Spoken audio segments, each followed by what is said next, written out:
చేసేది అక్కడేగా వారణాసి ఎంపీగా వారణాసిలో ఆయన పోటీ చేస్తున్నాడు. అక్కడి నుంచి ఆయన శంఖారావం వినిపిస్తున్నాడు పాంచజన్యం. కాబట్టి నరేంద్ర మోడీకి పాంచజన్యం ఎప్పుడైతే అక్కడి నుంచి పాంచజన్యం శంఖం ఊదుతున్నాడో దాంతో మిగతా వాళ్ళందరికీ కూడా భయం పట్టుకుంది.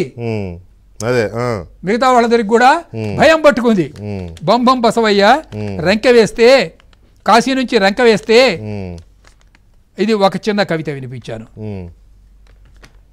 మొన్న అంబటి రాంబాబుని ఎవరో తిట్టారు. అవును, అంబటి నాకు ఇష్టం లేదనుకోండి తిట్టడం, కానీ ఆయన ఆంబోతు మందలింపు అవుద్దిలే, పర్లేదు, పెద్దవాళ్ళు కవిత అనుకోండి.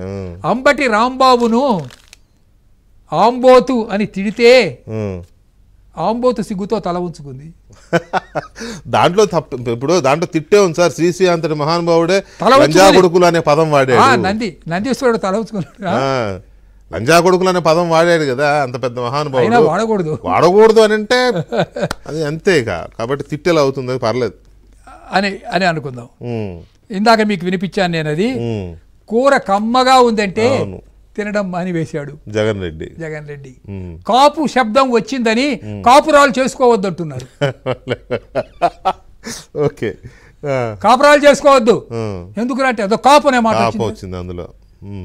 దుర్మార్గం కదండి నిజంగానే. నెక్స్ట్ టైం మళ్ళీ ఒకవేళ వస్తే ఈ పదాలు నిషేధిస్తాడేమో. కాపు అనే మాట ఇక్కడ ఇంకో పొలిటికల్ పాయింట్ చెప్పాలి. ఎలక్షన్ కమిషన్ వారికి నేను విజ్ఞప్తి చేయవచ్చో చేయకూడదో, మరి ఈసీ చేయొచ్చా? చేయొచ్చు, ఏం కాదు, తప్పేలేదు కదా. దయచేసి ఫ్రీ సింబల్స్ లోంచి గ్లాసు గుర్తును దయచేసి తీసేసేయండి స్వామి. అంటే కొంత రిలాక్స్ చేశారు, ఇంకా కొద్దిగా చేయమని మళ్ళీ కన్ఫ్యూజన్. అవునవును, ఎన్నికల సమయం కాబట్టి కొంత ఇచ్చారండి, రిలాక్సేషన్ కొంత ఇచ్చారు కదా, ఇంకొద్ది చేయమని వాళ్ళు అడిగారు, అది కూడా కన్సిడర్ చేస్తున్నారు, అది కూడా జరుగుతుంది కదా.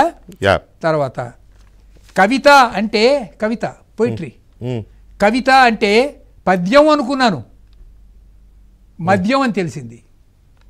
కవిత ఓకే, ఇటు వచ్చారా? కవిత అంటే పద్యం అనుకున్నాను.